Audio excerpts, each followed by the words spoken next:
Welcome back to Fantasy Football Today, presented by BetMGM. It's time now for Start, Bench, Cut. I give the guys three names. They tell me who's going to be on their team in their lineup, who's going to be on their bench, and if they have to make a decision, this is the player that they will be sending to the waiver wire. Obviously, they're probably not going to cut this guy because they're going to be three players in a similar range, but we're just having some fun. So let's start with the quarterbacks that we're looking at here first. You got Anthony Richardson, Sam Darnold, and Drake May. Heath, you'll go first. Who you starting? Who you benching? Who you cutting? Richardson, Darnold, May. Well, I don't know how you could sit Sam Darnold with the way that he's played so far this season, especially coming off the bye against a pass funnel defense like the Lions in a game that we expect to go up and down the field. I will start Sam Darnold. I will bench Anthony Richardson because I'm hoping at some point we get to see the upside that we all know exists in him. It's just you can't start him right now because he's been so bad the last few times we've seen him on the field. And unfortunately, I'll cut Drake May, but I'm glad that he's at least saved some semblance of a Patriots offense. Yeah, I got to agree with Heath in this situation, Jamie. All right, I'm starting Sam Darnold. There's really no doubt about it. Anthony Richardson's on my bench. And then Drake May, I'm cutting just because I just haven't seen enough yet. Just the one game, he did well, but I got to see more. It is funny because if you just take everybody's last game, May's better combined than what we saw from Darnold, under 5 fantasy points against the Jets, and Richardson wasn't able to finish his last game against the Steelers in Week 4. Best matchup is Drake May taking on the Jaguars. Dolphins #1 in terms of fewest fantasy points allowed to opposing quarterbacks. And the Lions, despite being a pass funnel team, only #8 in terms of fewest fantasy points allowed to opposing quarterbacks. But they did just lose Aiden Hutchinson, so keep that in mind. I would also start Sam Darnold. I would sit Anthony Richardson and cut Drake May. But we are just looking at everything that data tells us and saying Drake May is just not there yet, understandably so. Let's go to the next one that we're looking at here. It's a trio of wide receivers, T. Higgins, Devontae Smith, and Darnell Mooney. 3 very high-end #2 receivers on their respective teams. So, Robert, you go first on this one. Start, bench, cut. Higgins, Smith, Mooney. I'm starting Mooney in this one. I really like the matchup against Seattle. You know, Seattle's my squad, okay? That's my team, all right? But I like the matchup with the Atlanta Falcons at home. Darnell Mooney going up against his secondary. I'm going to sit T. Higgins, all right? And I'm going to cut Devontae Smith. I will start T. Higgins. You know, you said the #2 wide receivers on their team since Higgins came back in terms of target share. He's been the #1 wide receiver on the Bengals. Both of those guys, Chase and Higgins, must start wide receivers for me right now. I'm going to bench Devontae Smith. I think I have Mooney ranked just a little bit higher than Devontae Smith this week, but I think there's more long-term upside with Smith, so I'll put him on my bench. I'm going to sit Darnell Mooney, but I fully expect that he's going to make up for last week's dud with a 60-yard touchdown. All right, so I got to ask you because you said sit twice. So who's cut? You said sit I'll Mooney. cut Mooney. You're cutting Mooney. Okay. It's tough. Look, these 3 guys have all been very good. The thing that I like about Devontae Smith for this week, it's the setup that we love. Whenever somebody's missing, he tends to perform at his best, and Dallas Goedert dealing with a hamstring injury. Now, you got to anticipate this is the Saquon Barkley game, right?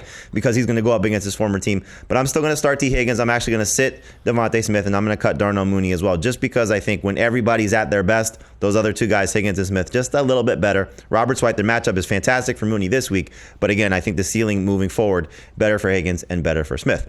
Next trio that we're looking at here, more wide receivers. You got Jameson Williams, Tank Dell, and Brandon Ayuk. Williams has been fantastic this season. Dell finally woke up last week, first game without Nico Collins. And Ayuk struggled last week, unfortunately, after having a bigger game in week #5. So, Heath, you go first. Start, bench, cut, Jameson, Tank, and Ayuk. You talked about the data that we were ignoring. I'm just basically ignoring every game but one from Brandon Ayuk so far this season, and I'm going to continue to start him. He is my start, and he doesn't deserve it based on anything he's done this year. I'm still starting him. I will put Jameson Williams on the bench just because I think rest of season he's going to be better than Tank Dell. I would prefer to start Tank Dell this week, but as soon as Nico Collins comes back, Tank Dell goes back to your bench for sure. So start Ayuk, sit Jameson Williams, cut Tank Dell. I'm starting Ayuk as well. And it's a tough choice because he's been absolutely not himself all season long except for one game. But I'm still going to start Ayuk. Who am I benching? Man, I think I want Tank Dell in this situation. I'm going to sit him on my bench, and I'm going to cut Jameson Williams. It's a tough call because based on the preseason rankings, it's Brandon Ayuk. Based on pedigree, it's Brandon Ayuk. Based on history, it's Brandon Ayuk. I'm cutting Brandon Ayuk. I'll tell you why. Because he's been bad so far this season. We're seeing a historic performance from Brock Purdy, certainly by comparison to what he did in the beginning part of his career. There's no yak right now. Now, does things change when Christian McCaffrey comes back? Maybe. But when Christian McCaffrey comes back, that's another pretty significant mouth to feed in an offense that is feeding the other two guys and not feeding Brandon Ayuk. So I'm going to go just with the idea of what's happening in week 7. And so for week 7, the guy that's got the best situation right now is Tank Dell without Nico Collins there. So I'm going to start him. I'm going to sit Jameson Williams. And unfortunately, Brandon Ayuk will be on the waiver wire while these two guys will fight for him because they still love him and want to start him this week. Wow. Last trio that we're talking about is Kyle Pitts, Tucker Kraft, and Sam Laporta, a trio of tight ends that have been up and down so far this season. Pitts, Kraft, Laporta, Robert, who you starting? Who you benching? Who you cutting? You know, it's funny, too, because I just traded Sam Laporta, but if I want him as my starter, no doubt about it. Sam Laporta on my bench, I'm still leaning towards Kyle Pitts on the bench, and I'm gonna cut Tucker Kraft. I'm going to start Tucker Kraft. He's been the best of this group so far this season, and missing at least one guy in Dontavian Wicks. So I think Kraft remains a good start. Listen, Sam Laporta scored 12 PPR fantasy points last week. He saw one target in the game. That was not the bounce back after the bye that I was hoping for. I am going to put him on the bench because I keep thinking that eventually it's going to come. I will cut Kyle Pitts.